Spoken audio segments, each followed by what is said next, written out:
Muito bem, fala pessoal, como é que vocês estão? Vídeo especial aqui no canal do YouTube, Fábio Figueiredo, Vlad, como a galera aqui conhece na internet. Hoje, como vocês podem ver aí no título, vamos falar sobre o livro do Al Brooks, Operando Price Action. É o primeiro livro da trilogia. Esse aqui trata, e em tese, foca nas tendências, Então, finalmente terminei de ler, depois de quase 3 meses lendo aí a obra, finalizei a leitura ontem, foi no domingo. Enfim, pessoal, é um livro muito, muito interessante, a gente vai discutir aqui sobre ele.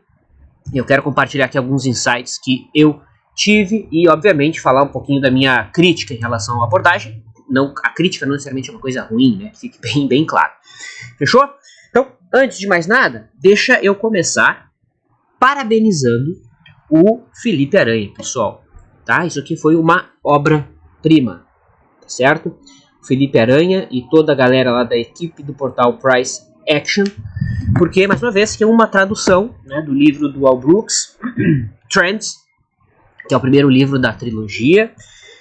E, cara, é um livro muito, muito, muito pesado. É um conteúdo cheio de detalhezinhos, assim, sabe? E se o cara não conhece a abordagem, você não pode colocar para um terceiro traduzir, alguém que não opere, que vai ficar uma zona. Vai ter um erro, vai ter diversos erros de tradução, Coisa que não aconteceu aqui nesse livro, Porque, obviamente, como eu já disse, foi traduzido aí pelo Felipe Aranha e sua equipe, toda a galera que opera essa abordagem do Al Brooks domina, Então a tradução ficou impecável. Mais uma vez eu parabenizo a todos e eu fico imaginando o trabalho que não foi traduzir isso aqui. Esse cara lê o livro, foi extremamente pesado, cansativo, maçante às vezes, vocês vão entender por que ao longo desse vídeo. Vocês imaginem traduzir, Então, parabéns aí pra galera pelo trabalho. Bom, antes da gente começar, pessoal, eu quero contar um pouquinho da minha relação aí com o Price Action e com a filosofia do Al Brooks, Eu já tinha tentado ler os livros do Al Brooks, Isso em 2013, 2014, para ser mais exato. Eu adquiri na época os PDFs. Na realidade, quem adquiriu os PDFs foi o Bizzy. Eu estava lá na Leandro Storm e o Bizzy comprou os 3 PDFs. Eu lembro que ele até comprou o Kindle para poder ler, E eu tive acesso a esses PDFs da trilogia, E, enfim, tentei ler e, cara, número 1, meu inglês na época não era dos melhores, e número 2, cara, era muito complexo, era muito difícil, era cheio de detalhes, cheio de termos que eu não entendia. Aí, beleza. Um tempo depois, eu fiz o curso do Al Brooks, Também estava lá na LS e a gente, na época, trouxe o Al Brooks para dar um treinamento online. Se eu não me engano, foi alguma coisa assim, Foi exatamente isso. E mais uma vez, não entendi absolutamente nada, porque o cara que fez a tradução era alguém de fora do mercado, e aí ficou absolutamente confuso. O Stormer depois tentou fazer uns vídeos lá de follow-up, que era, enfim, dar uma resumida, mas, cara, eu peguei um ranço do Price Action, essa foi a verdade, porque eu achei, assim, absolutamente subjetivo, uma coisa assim, absolutamente subjetivo, e ainda continua sendo absolutamente subjetivo, mas agora algumas coisas passaram a fazer um pouco mais de sentido para mim, Então, dito isso, eu nunca quis me aprofundar nesse tema, porque eu já tinha criado esse ranço da subjetividade. Com o passar do tempo, fui me tornando um trader mais objetivo, de tentar automatizar as coisas, a tomada de decisão, tentar criar passo a passo, e é tudo que não faz o Price Action, Mas eu entendo que a abordagem do Price Action, ela é desenhada especificamente para quem opera, número 1, day trade, e número 2, em futuros, Tanto que aqui 95, 99% dos exemplos são em gráficos do S&P, do mini S&P, que é um dos mercados mais difíceis do mundo de serem operados, tá bom? Bom, o Price Action, pessoal, o que vem a ser o tal do Price Action? É ler o movimento do preço barra a barra, Então seria uma análise técnica revisitada, porque é análise técnica, isso tem que deixar bem claro, não é uma coisa diferente de análise técnica, não. É uma análise técnica revisitada e atualizada, Então ele coloca alguns termos novos em coisas que a gente já conhece, mas, cara, ele dá alguns insights, assim, que quem opera, você percebe em cada linha do texto do Al Brooks que, número 1, ele opera, ele conhece os movimentos do mercado, e número 2, quem opera se vê naquelas palavras, em várias palavras, em várias passagens ali, né? Então, uma passagem que ele sempre fala, que ele volta e meia retoma, que o mercado está sempre tentando te tirar fora. Cara, isso é verdade. Especialmente no índice futuro, no dólar. Você entra, a impressão que dá é que o mercado está sempre querendo te tirar fora. Quem nunca que entrou, o mercado foi, fez o movimento, colocou o stop no zero, o mercado veio, tirou teu stop no zero, depois foi a teu favor, né? Então, um dos insights já está aí, né? Quando o mercado revisita o teu ponto de entrada, ali pode ser um novo momento de entrar ou até mesmo uma entrada atrasada. Mas vamos lá, eu vou colocar, fiz várias anotações, rabisquem os livros de vocês, pessoal. Livro sem rabisco, sem cor, não é nada, tá? Eu não tenho aqueles adesivinhos mais para pendurar, acabou, tem que comprar. Então foi só na caneta mesmo aqui, eu vou aproveitar que tá tudo quente na minha cabeça e a gente vai, eu quero comentar algumas coisas que eu anotei aqui, então não se importem se eu ficar olhando para baixo, tá bom? Bom, então número 1, né, primeira coisa, ele separa as operações de price action no intraday em duas, né, que seriam as operações de swing e as operações de scalp. Então, número 1, o scalp, que ele diz, não são operações para ganhar 2 pontos no dólar, ou 1 ponto, ou 50 pontos no índice. Não. Scalp é uma operação em que você busca o seu risco projetado. Então, você tem uma barra que te deu a entrada. Sua entrada é na operação da máxima, stop é na mínima, né? O scalp é quando você joga o risco para cima. Isso é um scalp. Se você está exigindo mais do que um risco, né? Está buscando um alvo projetado, está buscando 2 vezes o risco, aí já é uma operação de swing. Swing é uma perna, é uma perna de movimento, tá? Então, dito isso, ele não usa nenhum tipo de indicador, né? Então é só um gráfico basicamente limpo com média móvel. E linha. Linha gosta bastante de linhas, né? Nunca veja notícias durante o pregão, né? Ele sempre coloca que está tudo ali desenhado. Tá tudo no preço, né? Mais um trader bem sucedido que coloca que é inútil olhar notícias. Você não precisa saber, tá? O gráfico na sua frente irá lhe dizer se tem algum evento, se tem alguma coisa, né? Muito bem. Então tô compartilhando aqui alguns insights, né? A única coisa que é o que parece ser é o gráfico. Se você não é capaz de saber o que ele está lhe dizendo, então não opere. Perfeito. Se você não conseguiu ver o que o mercado está te dizendo naquele momento, fique de fora, tá? Fique de fora. Mas, uma vez que ela aparece, no caso a clareza, né, você deve entrar na operação, assumir o risco e seguir o plano. Tá bom? Se você não pode assumir o risco, inclusive ele fala várias vezes aqui, né, de você conseguir assumir o risco de operar. Muitas pessoas não podem assumir o risco de operar e estão operando. Tá? Então, se você não pode perder, não pode tomar risco, você vai operar de maneira emocional. Beleza? Muito bem. Então aqui mais uma vez ele cita os 3 livros, né? Cara, se esse livro foi pesado, embora sinceramente eu acho que os outros livros não terão nada de tão novo, né? Porque muitas coisas ele fala aqui, mas eu aprofundo aqui no livro 2. E ele aprofundou aqui nesse livro, ele acabou falando, né? Bom, definição de price action para um trader é também a mais simples. Qualquer mudança no preço, em qualquer tipo de gráfico, em qualquer tempo. Tá? Então ele elencou aqui o prazo operacional de 5 minutos, mini S&P, mas ele também coloca que eventualmente você pode usar o gráfico de 3 minutos, tá? E cara, curiosamente já dava uma piscadela ali no gráfico de 3, né? Ou de 2 minutos, mas ele fala mais no gráfico de 3 e ele coloca que o gráfico de 1 minuto é muito difícil você conseguir operar pela rapidez que as informações são dadas, você conseguir processar a mensagem que o mercado tá te passando. E ele coloca aqui, né, que é você contra as máquinas, né? Que a maioria das execuções nos Estados Unidos são através de robô. Então os grandes players operam através de HFT, né, que são robôs de execução super rápida. E o trader aqui tem que tentar seguir a lógica, né, tentar entender aí o que as máquinas estão fazendo. Tá? É interessante colocar aqui que aquele papo, né, do rompimento falha na maioria das vezes. Isso é relativo, né? Isso é super relativo. E aí que cai toda a subjetividade do price action, né? Tudo é relativo. Curiosamente está uma frase que eu marquei aqui, né? Tudo é relativo e pode mudar exatamente no exato oposto instante, né, em que você está observando, certo? Apesar do olho no retrovisor, operar de olho no retrovisor é uma certa forma de perder dinheiro. Tá bom? Interessante isso. Enfim, vamos seguindo aqui. Ele fala das instituições, né? As instituições, os bancos, os fundos, a maioria usa robô para executar algoritmos de curto prazo, né? E os motivos do porquê os algoritmos posicionam suas ordens são os mais infinitos possíveis, tá certo? As pessoas que realmente influenciam o mercado devido ao seu enorme volume, como o governo, bancos, sabem muito mais sobre tal reunião e efeito que qualquer anúncio terá.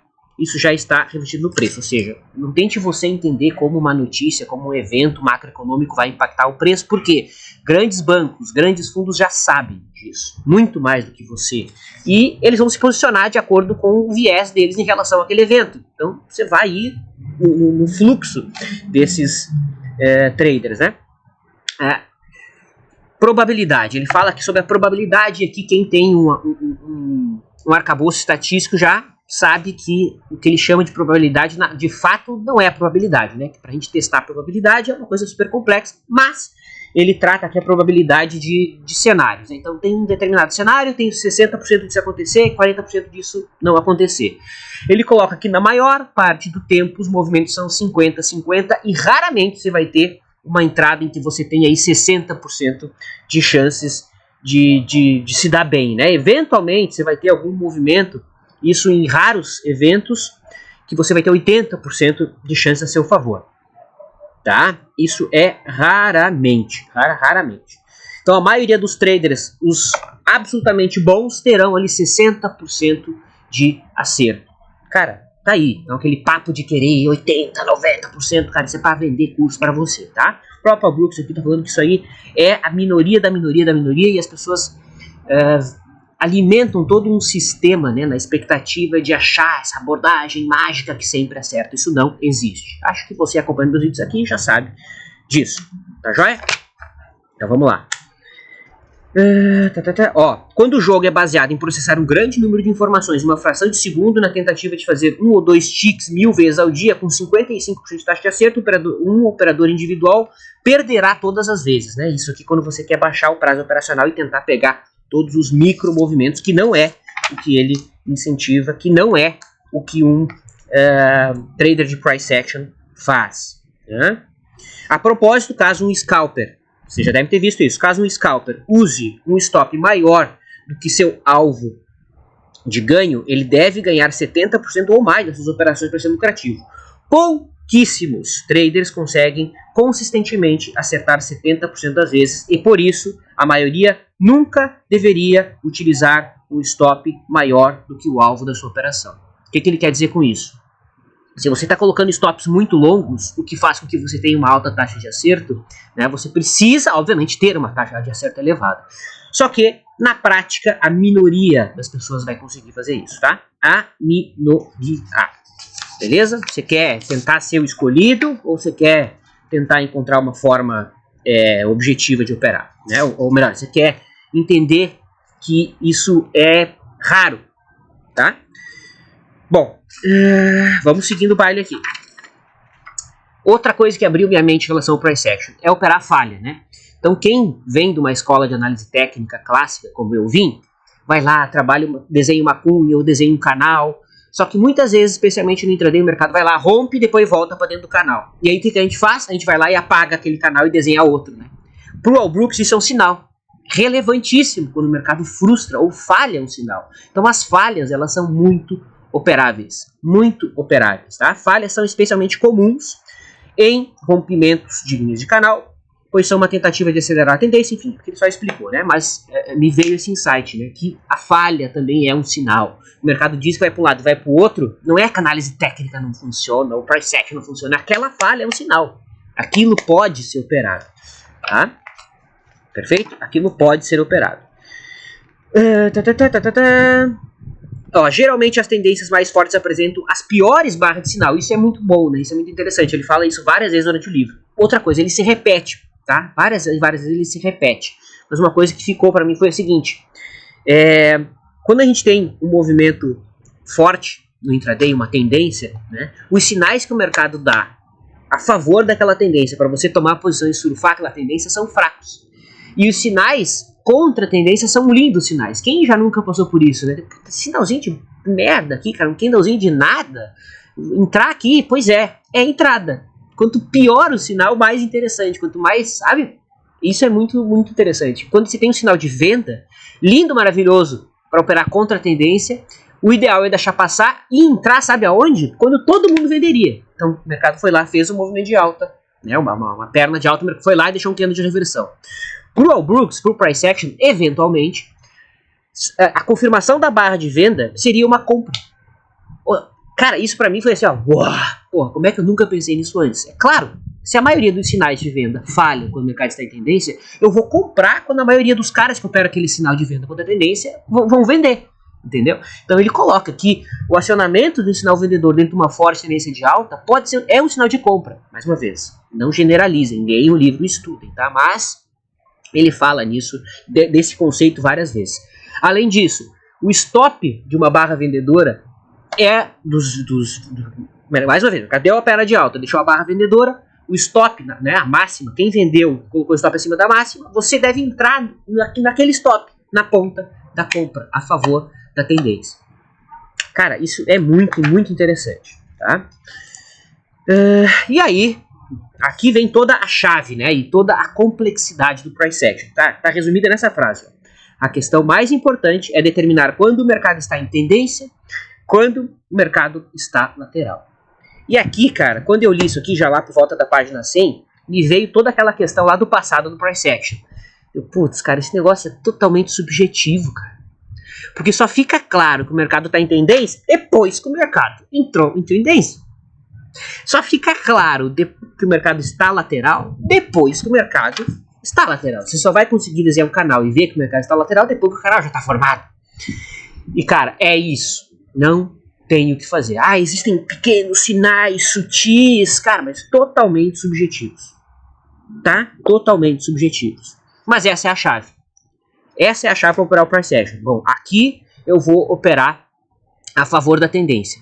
Tá? Porque eu acredito que aqui vai iniciar a tendência. Sei lá, o mercado deixou a barra grande na média, por exemplo. Tá? Hoje teve um sinal assim. Hoje no índice, tá? Vou colocar aqui o gráfico de 5, ó. Aqui, ó, o mercado estava de lado, certo? O mercado estava de lado, que é o gráfico de 5 minutos. Peraí que vocês não estão vendo aqui, né? Peraí. Não é pra cá. Onde é que eu vou? Aqui, captura de tela. Aí, agora vocês estão vendo, né? Estão vendo? Sim, aí, ó. Estão vendo? Bom, então aqui, ó. Esse aqui é o gráfico do índice futuro. Eu estou sem internet aqui justamente para... Eu estou num lugar bacana, diferente. O mercado ficou de lado, tentando perder a mínima do dia, não conseguia, até que num determinado momento, isso aqui já era um sinal de compra, tá? Fraco, mas era. Aí o mercado fez isso aqui, ó. Pá! Cara, isso é um sinal inequívoco de compra, né? Porque o mercado estava rompendo a máxima do dia, olha aí. O sinal de price action, rompimento, né? A maioria dos rompimentos que falham, não é bem assim, tá? Não é bem assim. Então aqui era um sinal de entrada. E aqui o mercado estava saindo dessa lateralidade, né? Estava fechando acima, então aqui você poderia tomar uma posição. E aqui vem uma coisa muito interessante do price action. Vou até colocar o gráfico de 3 minutos, que foi aonde eu operei esse movimento hoje, tá? Você teve aqui o sinal de compra na superação da máxima, né? Aí o mercado fechou assim, sabe o que você faz? Você compra de novo. Sim, cara, você compra mais, tá? O stop, vou até limpar esse gráfico aqui. Isso para mim foi muito interessante. Então, entrada na superação da máxima, aí teve uma entrada no fechamento da barra seguinte, ou seja, se teve continuidade, foi uma barra branca, toma no fechamento, azar. Ó, deixou a barra vendedora, não deixou? O que todo mundo faria aqui? Todo mundo que opera análise técnica clássica venderia, né? Ou na violação da mínima, ou e colocaria o stop na máxima, né? Então, o que eu fiz? Coloquei um start na máxima e uma ordem de compra aqui embaixo. Fiz mais posição, aumentei minha entrada. Fechou com a barra branca, comprei mais. Barra branca, comprei mais. Fechou barra branca, compra mais. Opa, barra branca, mas já é uma barra de dúvida, né? Então aqui já cessa a entrada. Que muito pelo contrário, você poderia fazer, sabe o quê? Colocar uma ordem de compra aqui embaixo, ó, porque muita gente mais agressiva já ia querer vender. Tá? Então aqui já coloca uma ordem de compra. O mercado acionou? Acionou. E deixou uma barra vendedora, tá? Só que aqui, ó, nós temos uma barra vendedora, certo? E em cima do alvo da barra de impulso, olha lá, ó. Era uma vez o risco, ou seja, isso aqui, apesar de ter sido um trade de 400 pontos, foi um scalp. Para o All Brooks foi um scalp. Então o que eu fiz? Eu entrei aqui entrei aqui, entrei aqui, entrei aqui, entrei aqui, entrei aqui no fechamento, entrei na violação da mínima e saí no fechamento dessa barra. Cara, modéstia à parte, um dos trades mais bonitos que eu fiz na minha vida, tá? E trazendo um conceito super novo, né? Pra mim. Ou seja, antigamente eu via essa entrada, perdi a entrada, puta, agora já era, já passou o ponto. Cara, não. Se você tá com a expectativa altista, pode comprar em qualquer lugar. Ele fala isso várias vezes no livro. Tá dentro de uma tendência, cara, você pode comprar em qualquer lugar. E ou seja, para o Al Brooks, a tendência foi isso aqui, ó. Opa. A tendência foi isso, ó. Essa aqui foi a perna de tendência, essa aqui foi a perna lateral. Tá? E aqui, o mercado está lateralizando, fazendo... E outra, qualquer correção lateral ele chama de bandeira.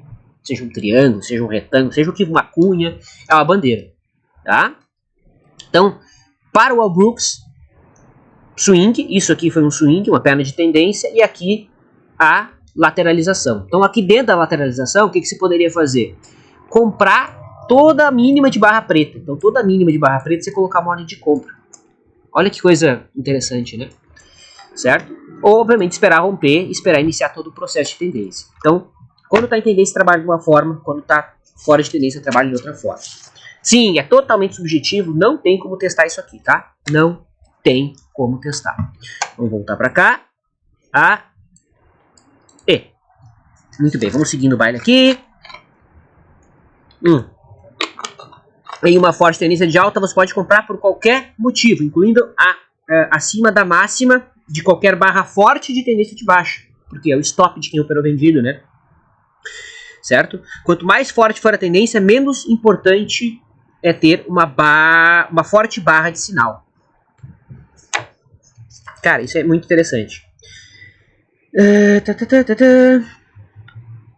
Não entre em barras de reversão no gráfico de 1 minuto e por aí vai, tá? Lá pra frente... outra coisa interessante, né? Que sinais fortíssimos nos 5 minutos vão acontecer quando fechar o gráfico de 15 minutos, ou quando fechar o gráfico de 10 minutos, ou quando fechar o gráfico de 30 minutos. Então, sempre nessas janelas, o sinal de 5 minutos vai ser mais interessante, vai ser mais importante. Captou?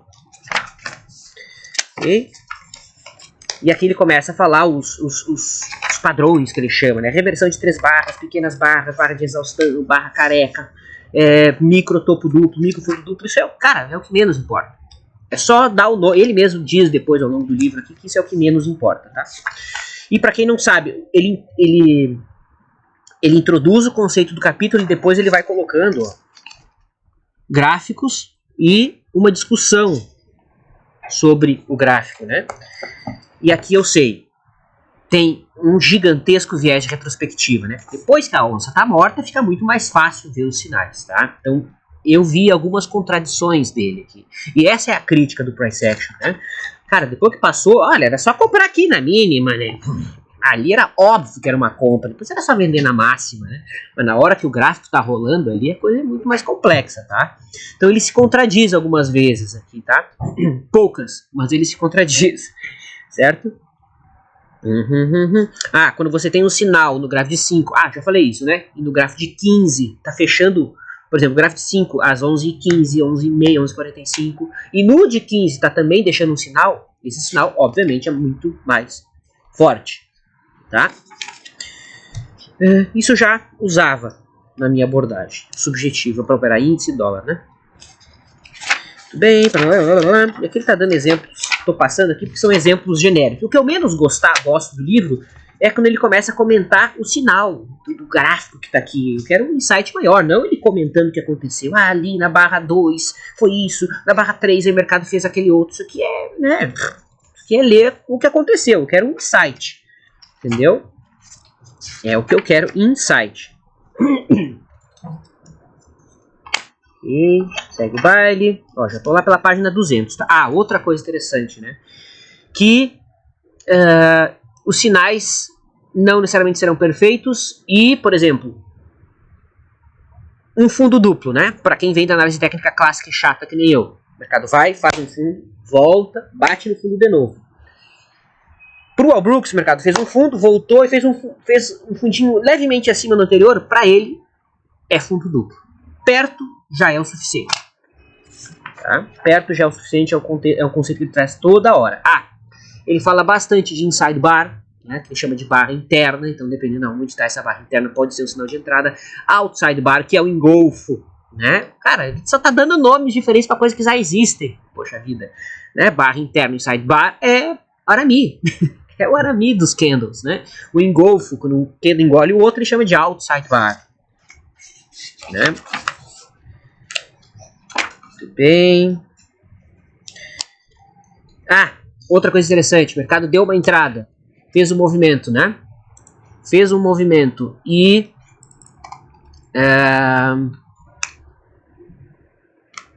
que aqui não vai ficar muito claro, né? Mas, enfim, azar. Ó, ele usa média móvel exponencial de 20 ou usa aritmética, tá? Enfim. Ó, então aqui o mercado abrindo gap de alta. Quando o mercado fica 20 barras sem tocar a média, ele chama de gap de média móvel. Tá? E, curiosamente, ele diz que a entrada é aqui, né?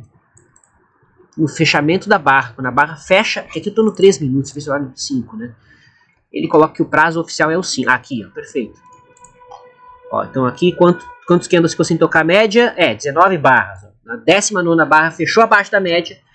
A maioria das pessoas ia querer vender sinal para o All Blue fazer uma compra. Ele chama de gap de média móvel. Isso. Tá? Sempre que uma perna durar mais do que 5 barras, os traders procurarão por reversão, né?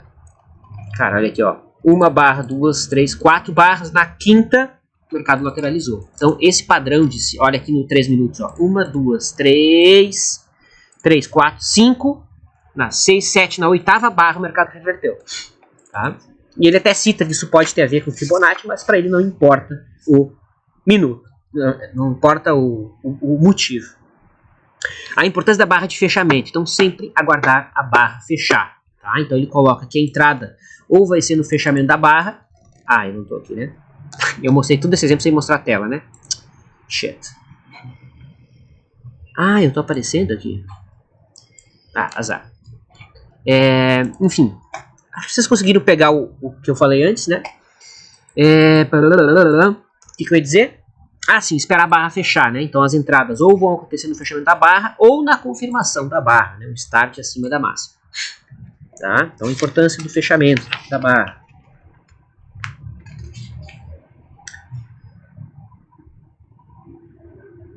Este é um problema. Este é um exemplo perfeito de um problema comum que os traders enfrentam quando tentam reduzir seu risco observando gráficos menores. O risco é menor, mas a probabilidade de êxito também cai. Ou seja, se você diminuir seu prazo, a sua probabilidade de êxito também cai, porque a complexidade e a rapidez da tomada de decisão aumenta. Tá? As segundas melhores entradas são no mesmo preço ou no preço pior. Olha só que interessante. As segundas entradas são no mesmo preço ou num pior que você realizou, mas enfim, foi meio vazio, né? Entradas tardias, mais uma vez ele cita, quando o mercado está forte entre qualquer motivo, né? Padrões confiáveis falham cerca de 40% das vezes. Tá? E aí ele mostra, inclusive, aqui a ETF do EWZ, né? Que é a ETF do Brasil negociada lá em Nova York. E aqui cheio de falhas, né? É um futuro brasileiro, falha pra cacete. Né? Na primeira hora do pregão, né? Costuma ter muito fundo duplo, muito topo duplo. Hoje mesmo foi um exemplo assim, né? Tá? Então, por exemplo,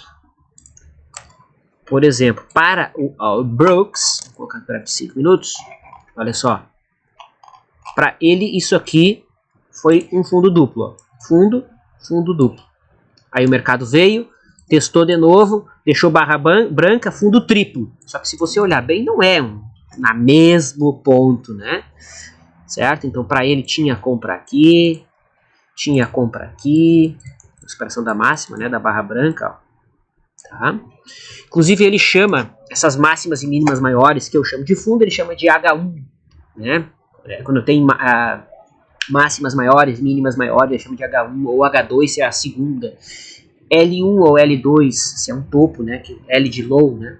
Que são mínimas mais baixas. Ou seja, como eu disse, ele rebatizou aí uns conceitos bem clássicos da análise técnica.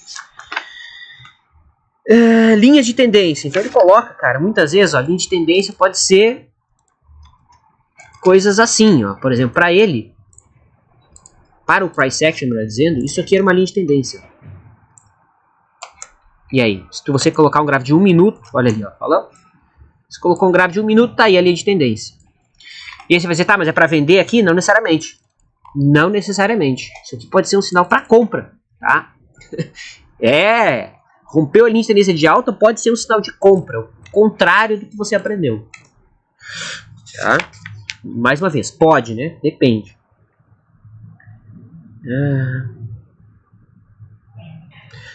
E aqui ele fala, né? Um dos pontos mais importantes que todos precisam aceitar, né? Aceitar como realidade, se quiserem se tornar traders bem-sucedidos, é que a maioria dos rompimentos falham. Quando ele diz rompimento, não é só rompimento de lateralidade, é rompimento de linha de tendência. Por isso que ele coloca que o rompimento de uma linha de tendência pode ser um sinal de compra, no caso do MLTA. Tá? Vamos ver.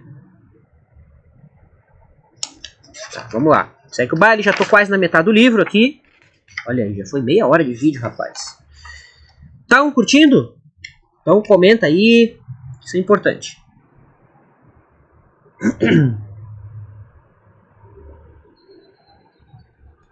Estou selecionando o que eu acho interessante para mencionar aqui.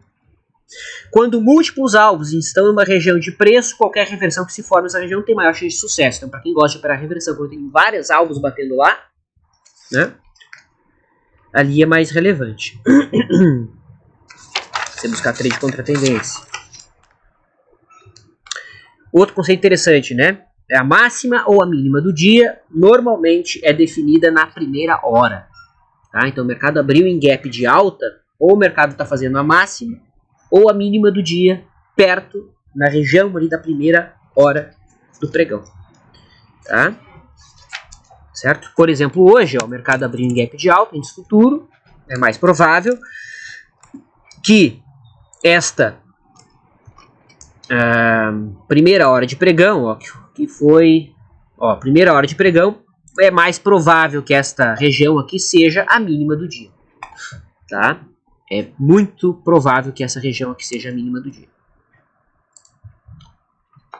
tá?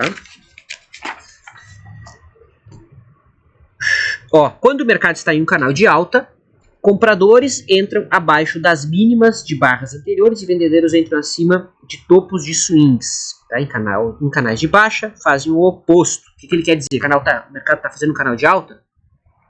Abaixo de mínimas de barra preta, quem é agressivo poderia buscar uma compra. Interessante, né? E saída, ou até mesmo vendas agressivas, é quando o mercado fecha acima do topinho anterior. Então fechou acima do topo anterior, para todo mundo seria uma compra. Para um trader de price action, pode ser uma venda se o mercado está dentro do canal. Tá? Assim que você enxergar o acionamento de uma compra em uma linha de tendência, fique atento para a falha. Então tem um sinal muito lindo em cima da média, a linha de tendência, cara, fique atento para a falha. Ou espere a falha, né? Ok? Beleza? Ok, já foi 300 páginas. Tem 500 páginas o livro, tá? A maioria dos dias são dias de lateralidade ou tem uma atividade lateral. Tá? O que não é novidade, né?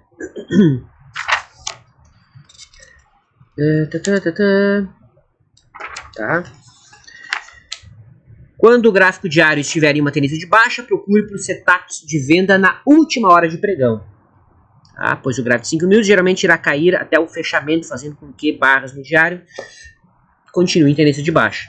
Quando a tendência de alta no gráfico diário, procure por sinais de compra na última hora de pregão. Isso também é um insight interessante. Tá? A maioria dos dias de tendência começa dentro da primeira hora, né?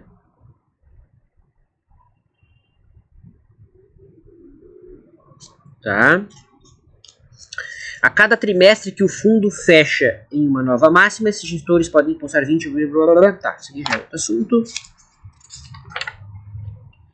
Aqui ele dá vários critérios, né, de como operar uma tendência de alta. Ele fala do H1, H2, né, que são os fundinhos que ele rebatizou aqui.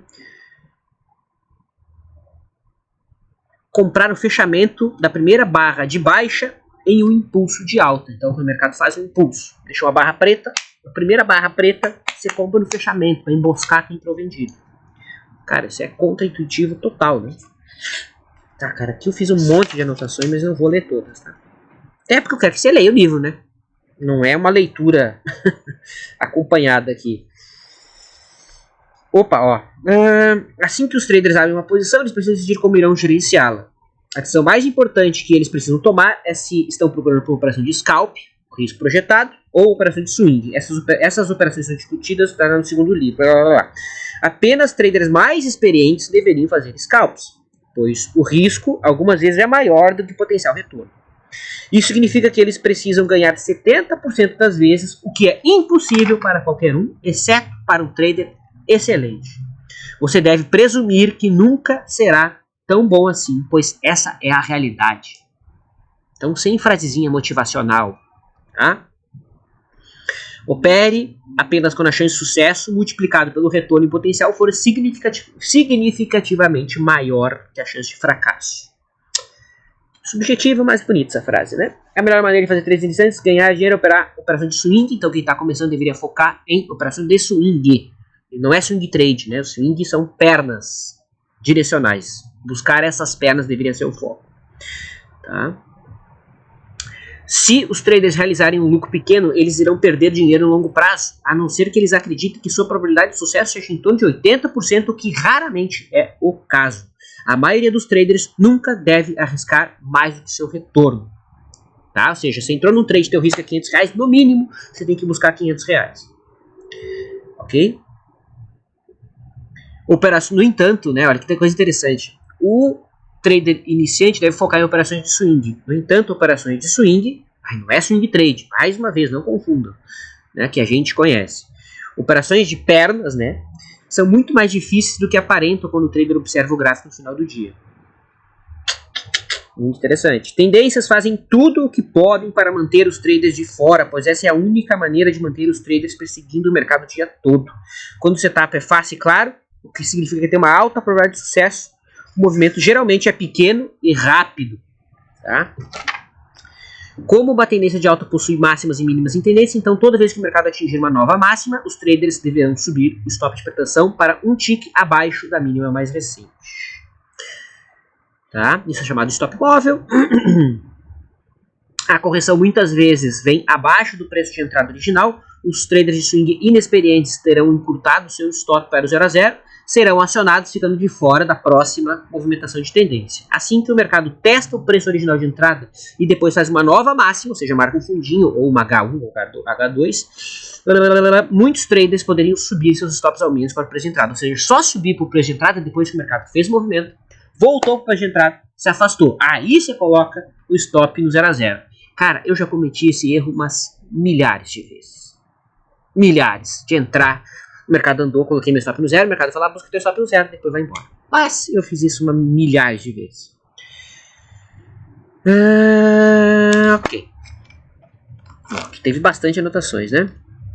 Swings geralmente começam com setups fracos. Traders experientes sabem que 80% das tentativas de regressão falham. Né? Muito bem.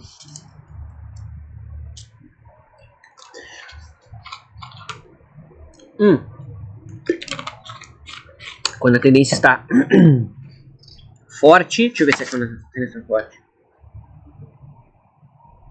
Quando o mercado está em tendência de alta clara, colocar uma ordem no meio de uma barra, né, pode ser um ponto de entrada. Interessante, né?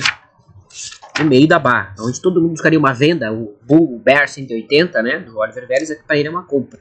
Ou seja, ele aposta na falha de um monte de coisa clássica, né? Por isso que isso dá um nó, né? Essa abordagem do Augusto dá um nó na maioria dos traders.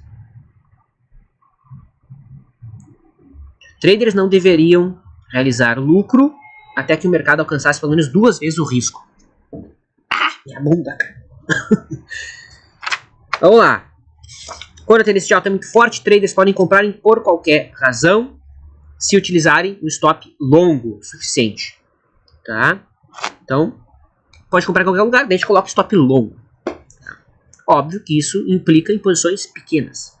Você acha que aquele trade que eu fiz no futuro eu entrei com 50 contratos? Cara, vai entrando aos pouquinhos, com um contrato, 2, você vai aumentando, você vê que você está com uma posição de 10 contratos. Né? É importante comprar quando há uma tendência de alta forte e um trader deveria colocar uma ordem stop de compra acima da máxima do swing anterior quando a tendência for muito forte. Bom, quando a tendência for forte, né? Porque se for um canal, é o contrário. Aqui vem toda a subjetividade. Ok? Nossa, aqui tem bastante anotação mesmo, né? Quando a tendência é muito forte, você pode comprar por qualquer motivo, uma quantidade pequena, e a mercado mesmo.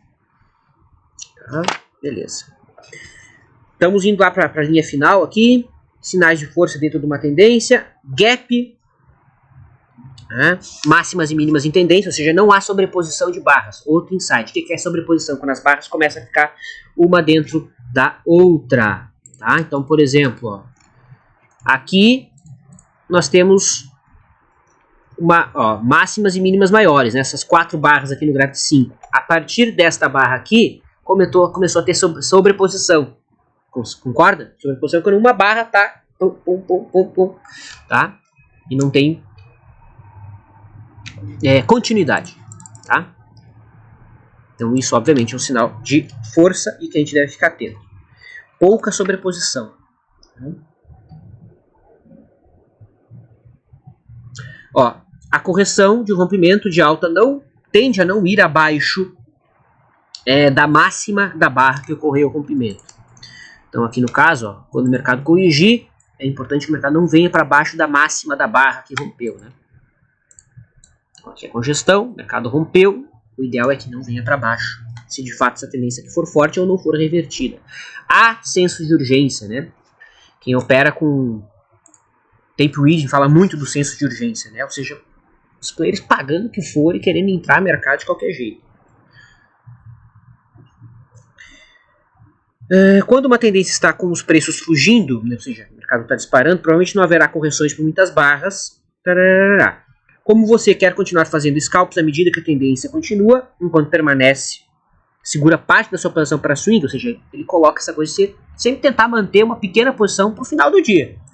Você pode olhar o gráfico de 3 minutos para buscar setups mais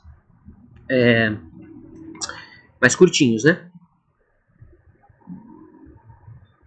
Tá? Gaps que não revertem cedo geralmente marcam o início de uma forte tendência para o dia. Foi basicamente o que tivemos hoje no índice. Em um dia de grande gap de altas chances favorecem um rompimento de alta. Abrir um gap de alta, isso não é novo, para mim não é novo pelo menos, tá? Durante um dia de tendência você deve pegar todos os sinais a favor da tendência, porque essa é a fonte do dinheiro mais consistente. Traders inteligentes irão vender somente se houver primeiro uma forte perna de baixa que rompa uma linha de tendência. Né? Por outro lado, eles veriam todos os setups de venda como setups de compra. Aquele meio que se contradisse, né? E numa tendência de baixa é exatamente o contrário. Tá? Vamos lá para a finaleira.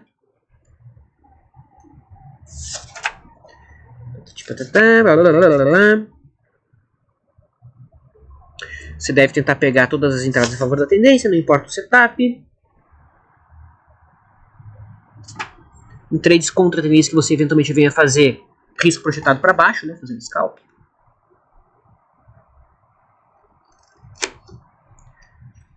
Se você não consegue ver um desses padrões se armando, então presume que aquele é um dia lateral. Tá? Quando você não tem sinais de força, obviamente é um dia lateral, né? Tendência em forma de impulso e canal é o mais comum. Impulso para movimentos barras que não se sobrepõem e o canal é o canal, né? Que vai ser uma bandeira. Pessoal, eu estou passando por cima aqui, tá? Tem muito mais coisa, senão esse livro ia durar 3 horas. Tá?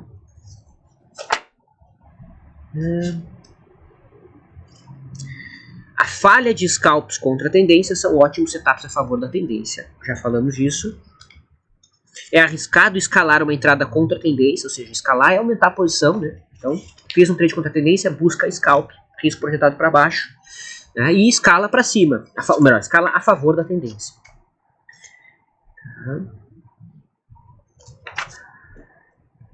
O mercado não ignora nada, então qualquer falha é um sinal. Ok.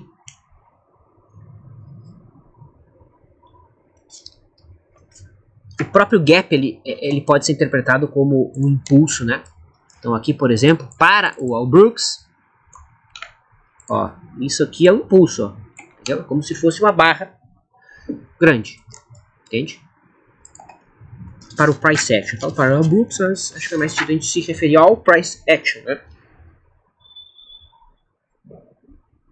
Quando tem, ó, ele começa a se repetir, cara. Mais pro fim do livro ele começa a se repetir assim de maneira absurda, né? Simplesmente comprar o fechamento de qualquer uma das barras e coloque o stop de proteção abaixo do fundo do impulso de uma tendência. Entrar de qualquer jeito, dane-se. Isso pra mim foi assim, ó, cara, pior. Aqui chega uma hora que ele começa a falar do clímax, né? Quando o mercado faz aquele movimento e deixa uma barra gigantesca longe da média, que é absolutamente subjetivo, mas clímax pode ser um critério para encerrar posições, né?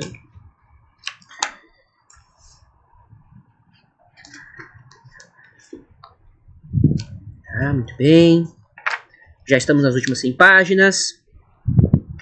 E eu estou com frio.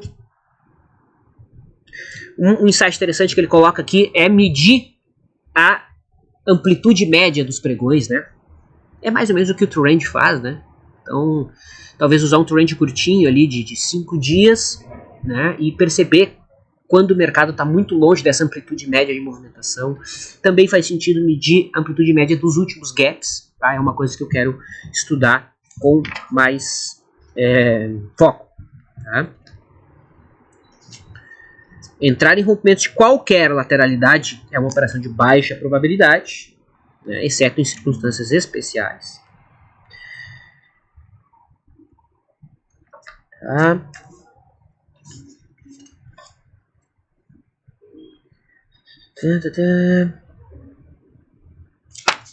Então sempre monitorar essa amplitude média do pregão, né? Dos últimos pregões. Tá. Aqui são anotações dos gráficos aqui que eu estou passando. Eu quero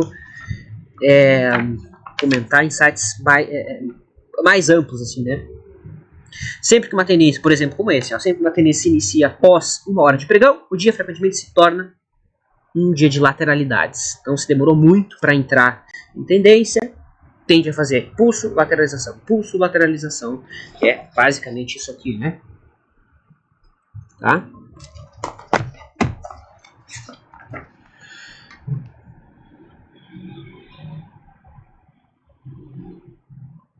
Quando uma correção não consegue ir abaixo do ponto de rompimento, é um sinal de força dos compradores. Olha, ele fala de novo, entrar simplesmente no rompimento de uma lateralização é uma mensagem perdedora, mas aí que tá, ele fala desse tipo de lateralização, né? Umas coisas longas assim, tá? E ele chama de rompimento quando viola. Para mim não é rompimento. Tá? Para ele, violou é rompimento. Para mim não. Para mim é fechamento de barra. Ok? Dias de tendência desde a abertura. Aqui ele coloca algumas coisas interessantes, que os fundos duplos ou topos duplos tendem a acontecer na primeira hora. Grande gap. Coisas que ele já falou, né? A amplitude da abertura tem que ser menor do que 25% da amplitude média dos dias recentes. Isso é interessante, eu quero testar aqui. Frequentemente há muitas barras na direção oposta em dias de tendência, né? Então buscar comprar quando a tendência for de alta em barras pretas. Cara, isso é muito interessante, né? Tá, e para baixo é o contrário, né? É óbvio. Se o mercado ficar de 4 barras de correção, ou mesmo por 2 grandes barras de tendência, isso deve ser considerado um impulso. Tá? Lembrar, o mercado tem inércia, então se está em tendência, tende a continuar em tendência. Se está lateral, tende a continuar lateral. Então, espere o que está acontecendo. Tá? Entrar na primeira correção após uma forte primeira perna.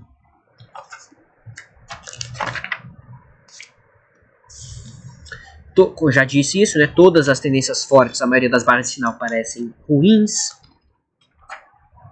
Outra coisa interessante, né? O mercado fez um impulso, aí corrigiu 250 pontos no índice. Na próxima perna de impulso, o Price Action coloca, a filosofia do Price Action coloca que você pode colocar uma ordem com 200 pontos, 250 pontos abaixo da última máxima, entendeu? Esperando que o mercado faça a mesma correção. Isso é bem interessante. Ver se a gente acha um exemplo aqui no índice para demonstrar esta lógica. Tem uns 5 minutos, né? Bem, acho que aqui não vai ter, né? Quando tiver em tendência, tem que achar um movimento em tendência aqui. Aqui, ó. Pronto. Achei. Tem que ser um. Ó, então aqui, por exemplo, né? O mercado subiu quantos pontos aqui? Subiu 500 pontos, né? 540 pontos. Então, o mercado marcou um fundo aqui. Então, a partir da mínima, você coloca 500 pontos para cima. Uma ordem de venda. Aqui, ó. 500 pontos para cima. Aqui. Concorda? Por quê? Porque a última correção foi de 535 pontos. Coloca sempre um pouquinho menos, né? Então, 500 pontos. Olha lá. Pá! Interessante, né? Aqui já não funcionou. Ó. 500 pontos não foi 350. Captou? E aqui? Será que aqui já foi demais, né? Aqui o mercado já andou, já fez a tal das 3 puxadas, né? Então aqui já começa a se tornar arriscado operar a favor da tendência. Né? Quando o mercado dá 1, 2, 3 puxadas, a partir da terceira já é para procurar reversão. Mas aí já é assunto do segundo livro, que ele fala 509 vezes ao longo desse livro.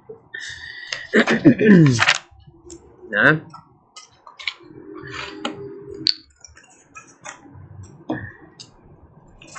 Ok, já estou na finaleira aqui, pessoal. Amplitude média dos gaps, quero medir isso, né, se faz sentido. Se a reversão começar nas últimas horas e for forte, ela geralmente terá uma continuidade no final do dia seguinte. Tá? Então, se o mercado veio se recuperando no final do pregão anterior, o dia seguinte, pelo menos a abertura, tem que ser naquela mesma direção. Tá? E é isso, pessoal. Que o resto ele se repete, né? Aqui ele fala de lateralizações que duram o dia todo, né? Que não é para o trader desistir do mercado, mas procurar entradas no final do dia, de rompimentos. Aí aqui ele chama atenção tanto para rompimento quanto para falso rompimentos. E pessoal, é isso, tá? Uau, foi quase 1 hora comentando por cima insights que eu tive aqui do livro do Al Brooks, tá? De um livro, Insights, tá? Então eu fiquei 2 meses e meio lendo esse livro. Por quê, pessoal? Porque ele tem que ser estudado, né? Ou seja, você tá lendo o capítulo, você tem que voltar, ver a imagem, comparar, puta, é verdade, não é, faz sentido, tira insights, formula as coisas na sua cabeça, tá? E, enfim, foi algo que agregou pra mim, tá? Mas eu acho que teria agregado muito mais se eu não tivesse numa fase tão chata, né? Porque eu tô meio chato. Chato no sentido de querer tornar as coisas mais objetivas possíveis, embora eu sei que em mercados como índice, dólar, tornar tudo matematizável ali é realmente algo extremamente complexo e confuso e não necessariamente factível. Talvez me render a essa subjetividade e aceitar que eventualmente eu posso operar alguns mercados, algumas vezes, alguns dias de maneira mais subjetiva, né? Se não me causar problemas mentais ou financeiros, não é um problema em si. Tá bom? Espero que tenham gostado desse vídeo, tá? Desse relato, dessa resenha.